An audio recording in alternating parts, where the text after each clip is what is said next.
I can solve her problems. Right, yeah. She had many. Has many.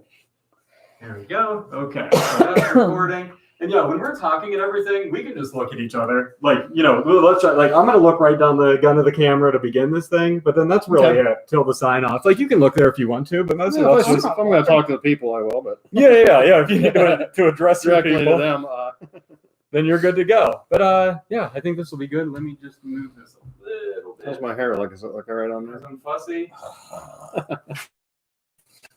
You got one out of place. There's a gray one sticking out. What, like 70,000? I was going to say, yeah, every day I just get a new, I start counting the new ones. All right. We are ready to go? We're ready. Let's do this thing. So this is my signal, just so when I'm editing, I see myself do this and I know where to cut. And in 3, 2, 1. Well, hello, everyone, and welcome to another Inside edition of Laurel Highlands Happenings. Today, we have taken you on previous episodes inside the brewery. We've taken you inside the distillery. And now for the first time, we're taking you inside the winery. So we are here today at Be Kind Winery right in Ligonier. And we're going to go in depth, talk about the wine, talk about the awesome people here that make this place a must stop on the Pour Tour, and just kind of get into it. So thanks for joining me. And let's turn it over to our two guests. Can you guys introduce yourself? Yeah, I'm Joe Kendrick. I'm the owner of Be Kind Winery. I'm Sharon. I'm the manager here at the Ligonier store. Awesome. And you guys are one of the newest wineries in the area. Do you want to talk about kind of how you got your start in Ligonier? Why did you choose this location? And tell us more about Be Kind. Well, sure. The winery's just getting close to about 10 years old. And we have our base winery and store is in Clearfield, up in Clearfield County. Mm-hmm. We've had interest down here and a lot of customer base over the last 10 years in Ligonier to Pittsburgh to Greensburg area. And so Sharon lives down here in the area and has been a great friend and somebody to our family and to the business. Mm-hmm. And so she was really interested in setting up a store down here. We had a lot of demand. And so we came down. She found this location, and which is a beautiful place, a nice little hotel. Mm-hmm. So we kind of got started here, met this owner, and kind of hit it off. And Sharon was ready to start selling wine down here in Ligonier. Yeah, I started out with Joe drinking his wine. He basically taught me everything I know about wine. Mm-hmm. And like he said, we just became great friends. And when I lost my job, I went out on the road with Joe doing the festivals, mm-hmm. and we connived together and opened up this store. I was born and raised in Stallstown, mm-hmm. Graduated from Ligonier. So our wine speaks for itself. It's just good tasting wine. Joe does a wonderful job. We have dry, sweets, semi-sweets, mm-hmm. some honey wines. So we'll just let Joe tell a little bit about the wines. Sure. Well, just another little thing, we came into this area because of the Ligonier and not only its popularity for tourism, mm-hmm. but it is a hidden historic gem for Pennsylvania. And we're our area as well has a lot of history, a lot to do with the environment, mm-hmm. and our Pennsylvania and the Pennsylvanians' history. And so that was really another real reason to come in here. It's very small business and family business friendly, which is super important to us. And so it's, just a little more of the reasons why we would come in and tuck into a nice area like this. We also, there's other great wineries around here, mm-hmm. That are very good friends of ours and people we know. So it makes for the Pour Tour, it's nice because you got a lot of nice different wineries, everybody doing a little bit of their own thing. Mm-hmm. And, nicer than the big retailers and, the liquor stores and stuff like that. You get more of that family personal touch. Mm-hmm. And, hopefully a more natural type of a wine too, to be quite honest. Exactly. It's so nice. You can hear right when we started our podcast, I think we were about a minute in, the bells were ringing outside. So you really get that Stars Hollow type of feel as soon as you enter the town. And as soon as I started at the Laurel Highlands, I thought it was weird. There was nowhere in town to to get wine. It seems like something that was so natural a fit in Ligonier. I was like shocked there was no place to go. You go to downtown Gettysburg and there might be 8 wineries as you just walk around that small little street. Exactly. Right. So I was like Ligonier. I'm like, there should be 3-4 wineries, just around the diamond here. So yeah, it was a really smart pickup on this location. Someplace that has a ton of foot traffic anyway, and it's just a natural fit for what people might be shopping for. Yeah, we have a lot of Portor customers that come in here. They're very surprised to find us in the town of Ligonier. And they come in, and we don't just sell wine. We have all our Christmas baskets set up with miscellaneous things in them. You can customize your own Christmas basket. And Ligonier is just a great town, like Joe said. And being part of the Portor, we meet a lot of people in here. I do. And they're having a lot of fun with the Portor. They make it a family thing. They've made it, they've had their own personal contest going on to see who's going to fill that book up first. So the Portor has really helped Be Kind Winery and Ligonier get started. It's been a big part of us, and we're very happy to be a part of it. Great. I'm happy you mentioned about the family friendliness of the Portors, and specifically this one. A lot of times, wine and distilled products and brewery products, you think of it as going to a bar or going to somewhere where the kids can't be there necessarily, or maybe it's not appropriate for the kids to be there. But when it comes to the Portor, it's, the families, Ligonier's got so many things that are family friendly and kid friendly, and you can enter all these places. You're not going to come in and find a bunch of drunk people hanging out, things like that. Right. It's, it's really family friendly. And, most of the wineries on the tour are families that are running them as well. They're not just some big corporate organization in there that doesn't have a soul or somebody there to, take care of making sure that the kids can be there. Maybe people that don't drink can even be along with their families for the Portor and things like that. So it's an important part for us. We really strive ourselves to encourage, the families and people being together and getting to go hang out and do things, especially at, the wineries have been wildly popular over the last 5 years. It's really exploded in Pennsylvania, especially. And it's because we have access to just this amazing fruit and products that are Pennsylvania, New York grown.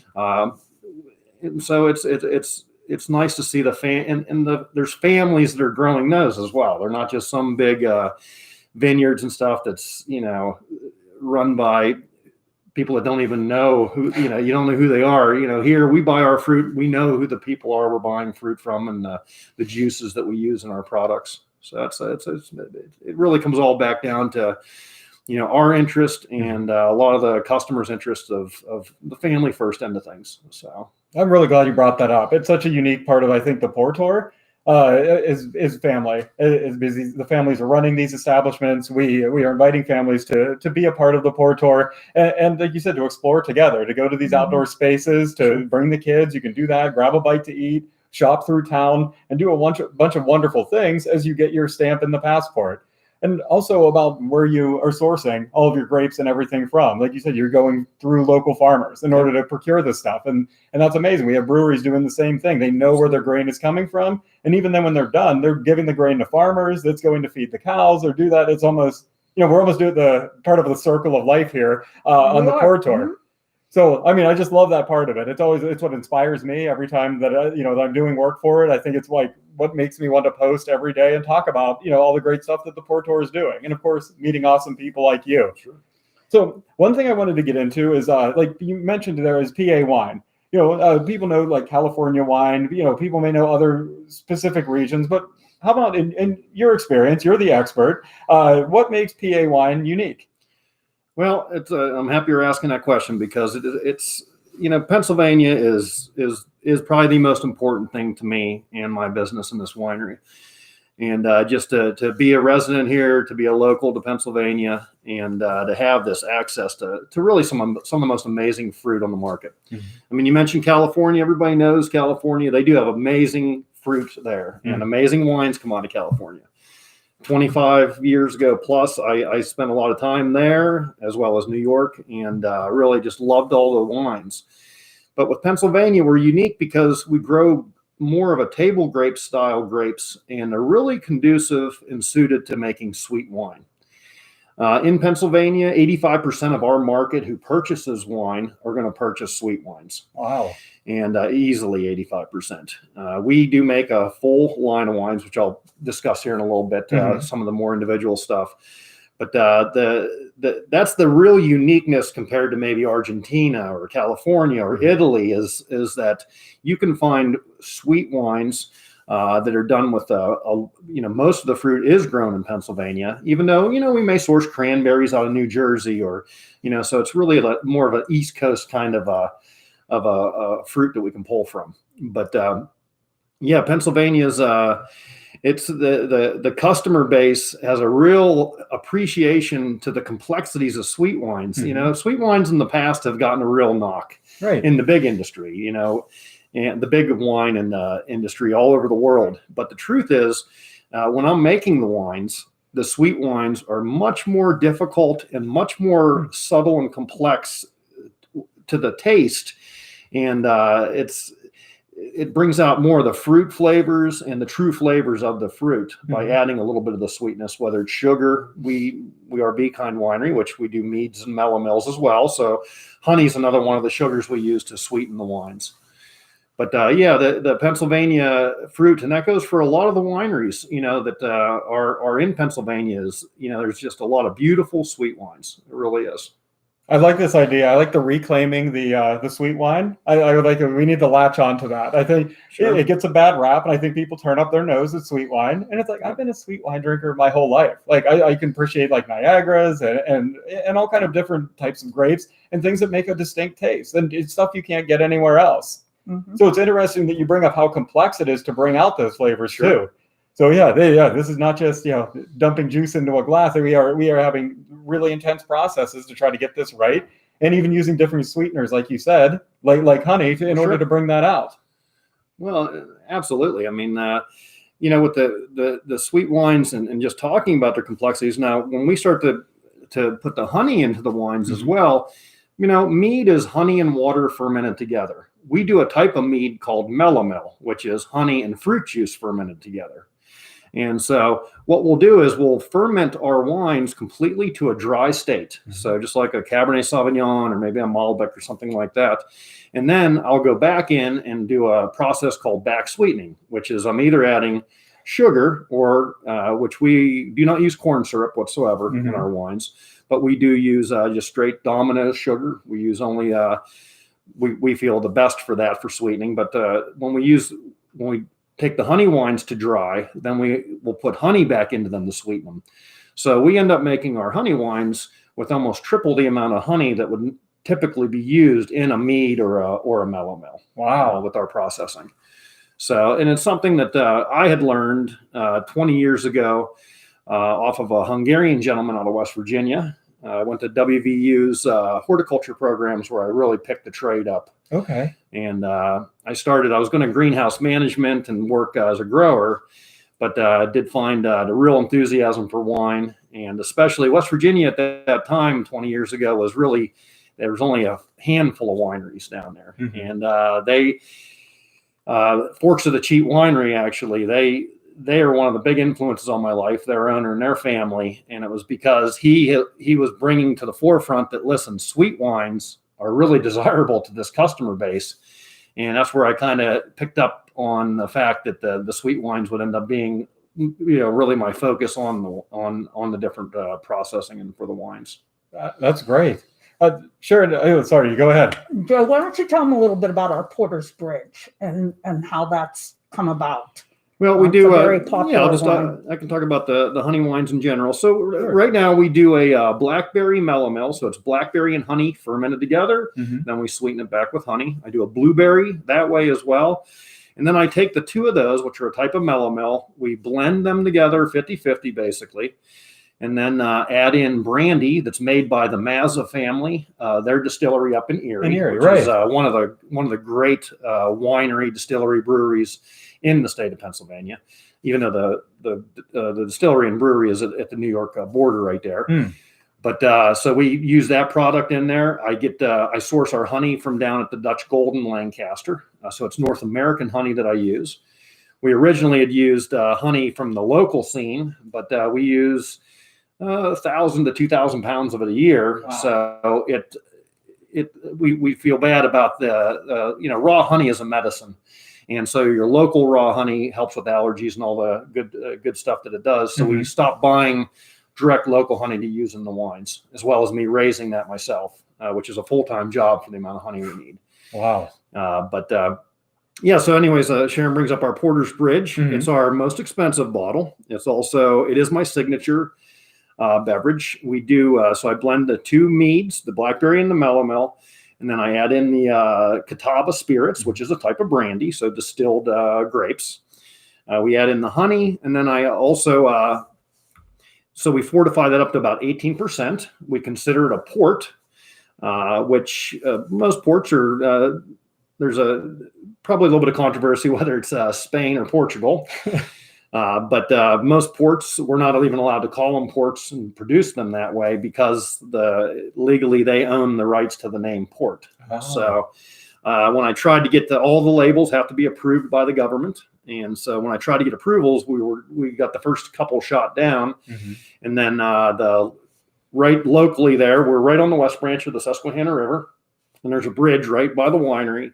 And we call it Hogback Bridge. Is kind of the country in us, but the actual name of it's Porter's Bridge. So when I submitted that in, which has a picture of the old bridge on it from circa the 1920s or so, they gave me the approval on that, so I got port on the bottle, even though it's on the Porter's.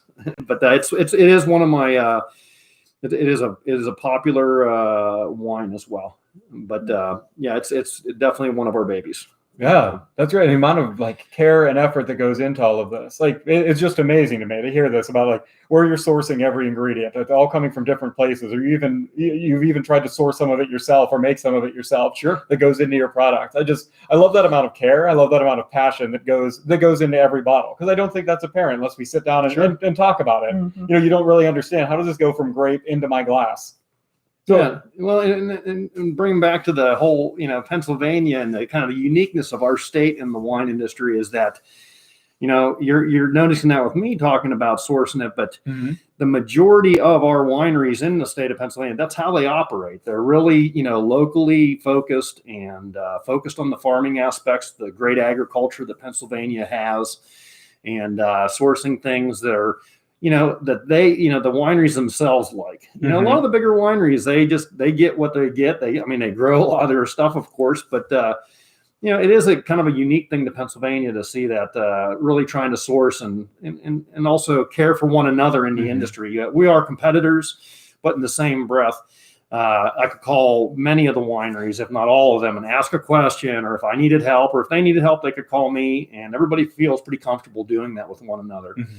Because the products, there's a lot of sweet wine in Pennsylvania, and that's why has exploded into, top 3 or 4 or 5 at times wine selling states in the country. Wow, to be quite honest, and it's because my opinion is that it is the sweet wines, so yeah, that's a difference maker for sure. Yeah, man, you just bring up so much interesting stuff. I love like digging into this and getting into like, okay, why is this selling? Or like, yeah, what is standing out to people that make this a place to do that? And every time I see the stats about, like barrels of beer consumed or casks of wine and all that, I'm always just like PA's up there. Yeah. Maybe not population wise, but like they appreciate all of these beverages. That's awesome to see.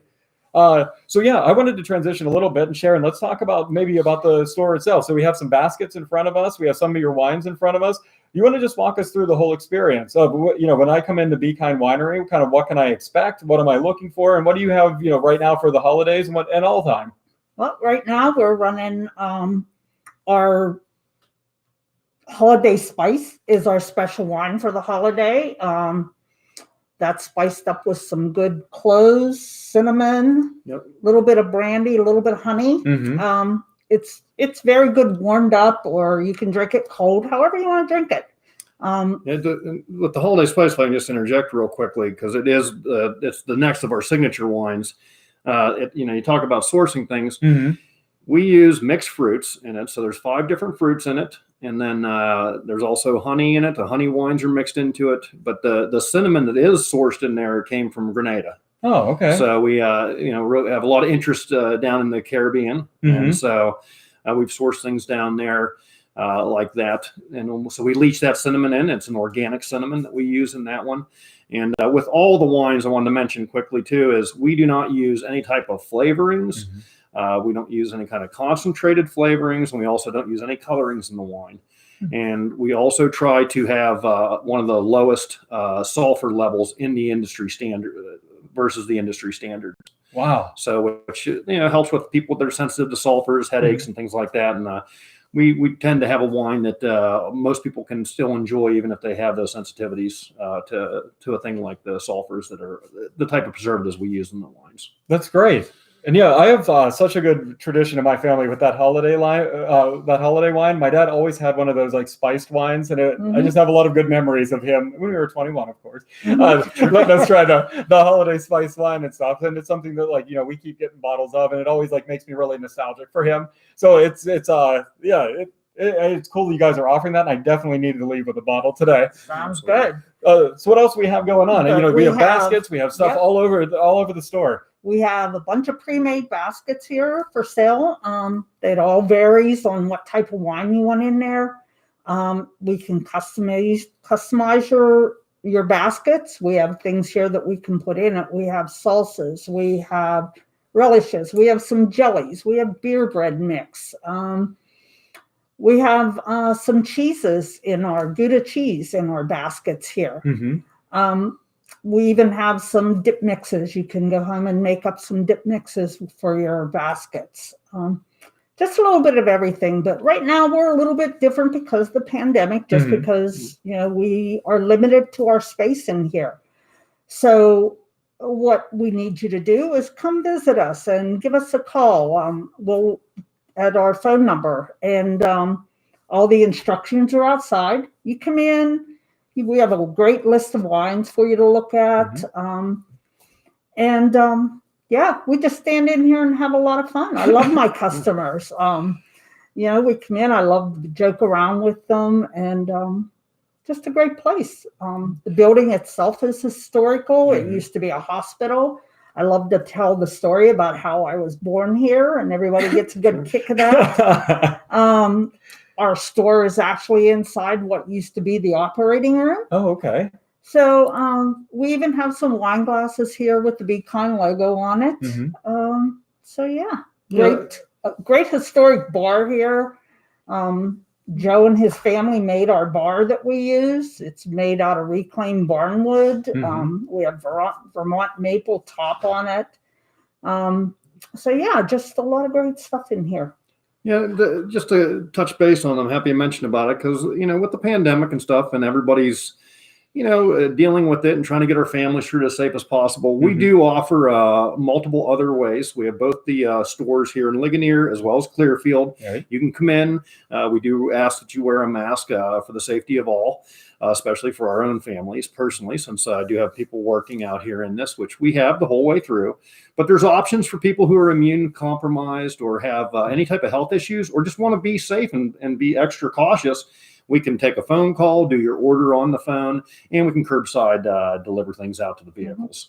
Which during when things are getting amping up on that, we prefer that to help protect your families and our families as best we can with each other.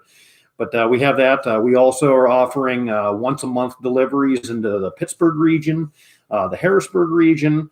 And then we also are offering out into the eastern side, north of Harrisburg up to Wilkes-Barre. So we're doing that once a month throughout the winter, especially with as things kind of ramp up on with the pandemic regulations and issues that we may come across if there would be any kind of shutdowns again on us. We also are not doing tastings down here currently.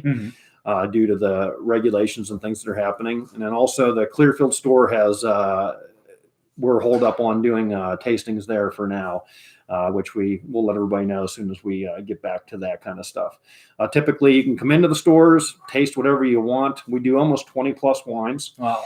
And I do have a full line of dries, full line of the honey wines, and then the sweets in the middle there, which is the majority of our collection. So definitely want to check some of that kind of stuff out. Great. That's great. You have so many different ways in order to enjoy it. Even if you're Sure. in Pittsburgh or out of region, a lot of ways to get this awesome wine to you, which is nice. But we ship as well. Just, And, one yes. last thing you can always, and the best way to do it is to jump on and watch us on Facebook and stuff. It's, to keep up to date on what we're doing and when and how. And also for any of that, you can message us on Facebook to have us call and get an order for a delivery or a shipping. So Perfect. And Sharon, you're great to visit. I know my mom loves coming in here and visiting with you. You would think you guys she's are a lot old of friends. fun. Yep. She's like, I've known her all my life. But Yeah. she's a great lady. I love that. So now she loves coming in to Be Kind. So I just love that. It's a nice her little favorite stop. wine's Camp Red. Camp Red. All right. 100% Concord. Yeah. So And what we are doing right now through December 19th, anybody purchases a bottle of wine, we are giving out tickets for a chance to win a gift basket. Nice. We'll be doing the drawing at December 19th at 5 p.m.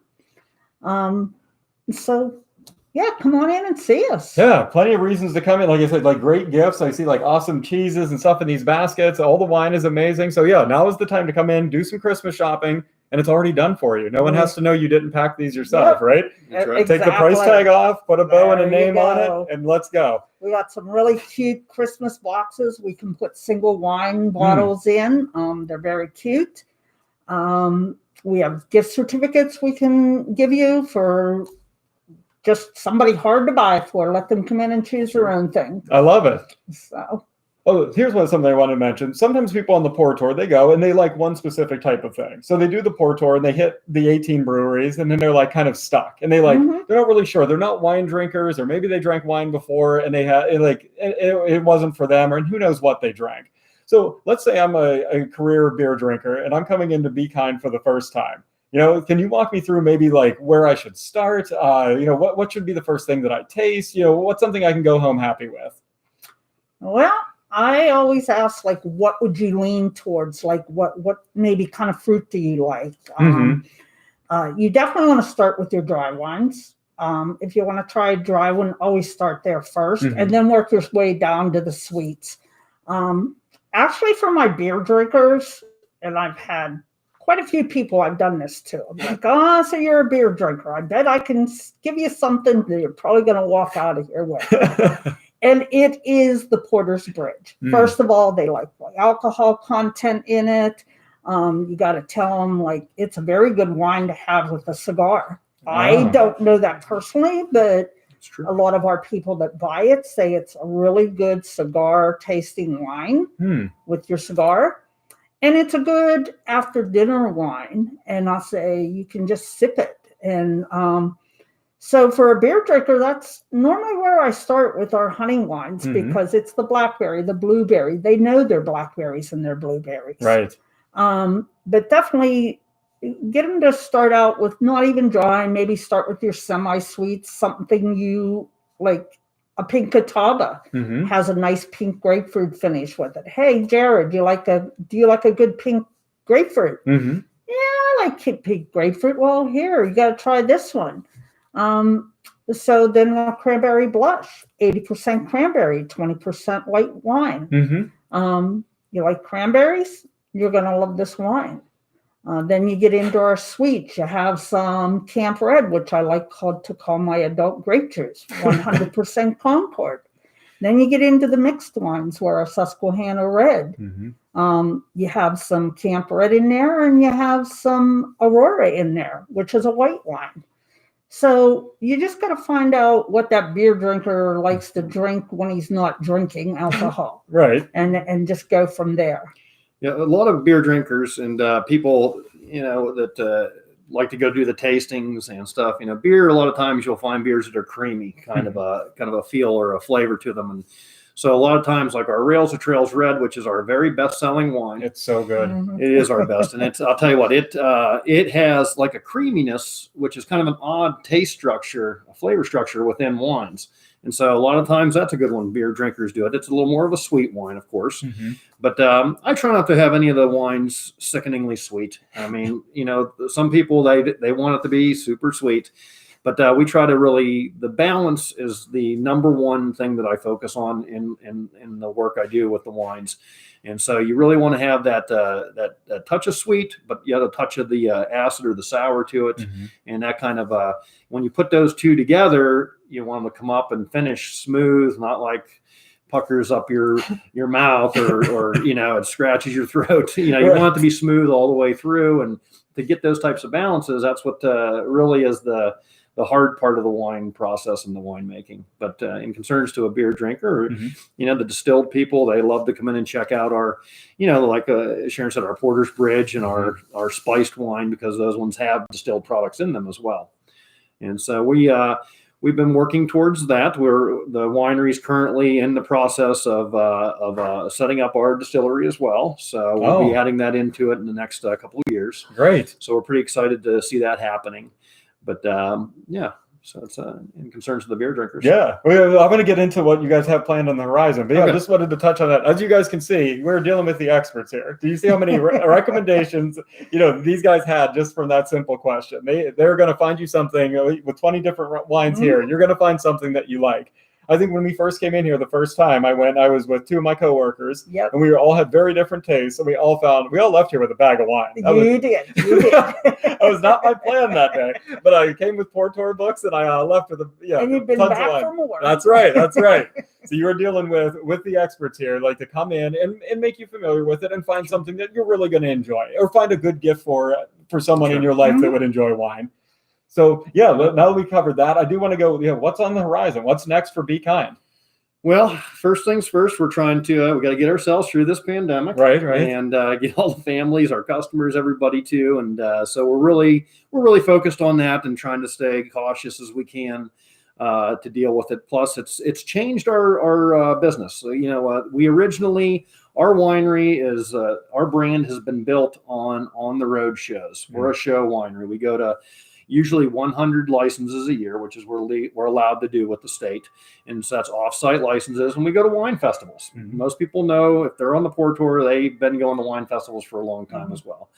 So when we lost that, we lost about 75% of our sales in the beginning there between March and June of last year. So we're really focused right now on trying to come up with a way to be a little more of a custom winery, where we do, the delivery service is really ramping up. So I do a lot of that now, which, really puts more of a personal touch on things. I can, we know these customers that are getting the deliveries, or if we don't, we get to know them on their first delivery, so we can kind of keep an eye on their budgets, when they want to buy more, because it's, wine is expensive, and so we want everybody to get what they want, but not to blow their budget because they're worried they can't get it again. Right. And so that's why the delivery service is in there. The stores, we're going to keep on operating and doing, whether it's curbside or not. The distillery, as I mentioned earlier, we're going to be working on that over the next couple of years here. And then also, my family, we're a culinary-based family. The wines, we make the wines with culinary is kind of always in the back burner for us. My brother, who's the other winemaker and owner in my business, he was a chef in Vermont for 15 years. Pseudo retired to come down here and kind of bail me out of the craziness this became. Right. So my son's going to culinary school currently, and so we're hoping to maybe looking to maybe a food truck or something down the way. So we're kind of thinking about that on the horizon in the sense of what we could do. And then we also, we have I'd mentioned about the Caribbean. We have a real interest down there. So that's something that's always on my back burner for me personally to go down there. I would love to be able to make wine and process some of that beautiful fruit that's in the Caribbean, specifically Puerto Rico is the interest. And so we're looking at that for the future. And the main thing is to have this be a family business with a legacy that my boys can both, if they choose to. My oldest, it looks like he is at this point, going to want to take over, and which would be great. That's 3 or 4 years out, and then I can start to travel a little more again and get back into it. But so that's kind of the game plan. Some of our future stuff, but right now we're doing almost around 18,000 gallons a year over the last about 5 years, and then we're going to, with the pandemic stuff, it's kind of pushed us back into I'm going to drop our gallonage back down to be more of a 10,000 gallon winery. It's going to be more of a craft and specialty wine producing. And that was the roots of how we started. Right. That's wonderful. Well, yeah, thank you so much for sharing that. And Sharon, do you want to just end this with how we can get in touch with you? You're going to give us the numbers, the hours, social media, all that fun stuff. We're generally open Thursday, Friday, 12 to 6, Saturday, 11 to 5. We will be open this Sunday for the Ligonier Townwide Open House. It's a chance for everybody to come out and shop all these little shops here in Ligonier and stop in and see us. The best place to look for us is on Facebook, Ligonier. We do a lot of our advertising on there. You can always call 724-420-1631. That's our store phone. We do appointments on Tuesday and Wednesdays.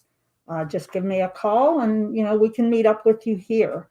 So yeah, that's the best way to get a hold of us, best way to come in, and just bear with us as we generally do, keep the door locked because there's other businesses in this building and just to keep everybody safe. But all you have to do is call that phone number. We let you come in and have a good time in here and just hope for when we get back and do our fine tastings and just have a real party atmosphere. That's right. That's what we're looking forward to. Yep. No doubt about it. Now, I'd like to just also make one last mention just to some of the local businesses and other wineries here that really have been good to us, good to my family in the past, and people that we respect. And I'd like to give a shout out so that some of you guys on this port tour go and check out definitely Glades Pike Winery, which everybody knows Glades because they've been there for a long time. But Steve and the family there, they were a huge influence and have been there for me ever since day one of my winery. That's great, including their winemaker who used to be there was Josh Hetrick. He has a Vin de Matrix new winery, and boy, I tell you what, some of the great dry wines that's in Pennsylvania, probably some of the top stuff really is. And he's got a beautiful little family winery. Definitely got to check that one out. La Vignetta, Francesca and her family, and Chaz, Dad. They are doing great things with their wines, and they're a little bit of a newer winery, but also one that has been around long enough that they've really got some nice product worth checking out. So definitely see those guys. And then the restaurant that's here at the Seeger House, Miriam's. You got to come try her food. Top end chef, great person, all curbside and wonderful. Worth every bite. That's right. So that's right here with us. So you can call that in and pick that up on the way out with some wine as well. And there's countless other ones, but I just wanted to throw those out there because, us small businesses, us wineries, us food industry people are taking a real big hit right now. The customers on these pour tours are going to make us survive. It's because of the pour tours and all of our good customers that come in here. And that goes for all these small businesses. And we really hope that when you go into a liquor store, you grab a local Pennsylvania wine. Right. If you go in and you can get to one of our small wineries, please come buy the wine from us. Our businesses, are going to need a hand getting through all this, and we all want to be here when it all ends. So let's please support local. And we can't thank all these customers that come to us, local, small family wineries and businesses, because it's the only thing that's going to save us through this. And it's been amazing and really heartfelt to see the amount of support we have from our customer base to just make sure they're grabbing stuff from us and keep on patronizing all of our businesses. So I had to mention that again, just because of the state of the affairs. So, and the Pour Tour and the tourism boards, we can't thank them enough either, Jared. Thank you for that. Appreciate that. It is the way we can get the message out to everybody and all work together as just one big team of taking care of each other, keep it family based, and supporting all these, beautiful small businesses. Pennsylvania is just so blessed with just tons of them. And I'll tell you what, it's an amazing thing for me to be a part of that in the state. So, thank you. And I got to thank my customers. I mean, they are just carrying us all along. Man, I can't say it much better than that. So Joe, Sharon, thank you so much for being on the podcast today. I hope everyone listening today has just heard how much knowledge and passion and expertise is coming through from these two individuals to go and to make Be Kind such a great place to visit. And I just want to reiterate one more time, everything you're doing out there by listening to the podcast, by making these purchases, is supporting small business. You're helping everybody get through this from the smallest family-owned places all around Pennsylvania. So thank you so much for being out there, supporting local as much as you can, and doing amazing things like the Pour Tour. In case you haven't started yet, you can just go to lhpourtour.com. We'll send you a free passport in the mail. You don't even need to come in. And then you can immediately start gutting out, getting your stickers, and going from there. So yeah, every time you get a purchase, you get a sticker, trade those in for great prizes. And why not make your first stop right here at Be Kind Winery? And we have the passport books for you here also. And Jared, on an end note, from Be Kind Winery Ligonier, and I'm sure from Joe, we all wish everybody a happy and safe holiday, and do what you can to stay safe. Mm-hmm. And what's our motto, Joe? Be kind to yourself and everybody around you. That's right. It's always better to be kind. We love it. Let's end it there. Be kind, everyone. Okay. Nice. There we go. Nice, man. Thanks. That was very heartfelt at the end. I didn't know we were going to get there, but I love that. Yeah, good. I mean, but it was like very sincere, which was awesome. Well, that is our motto.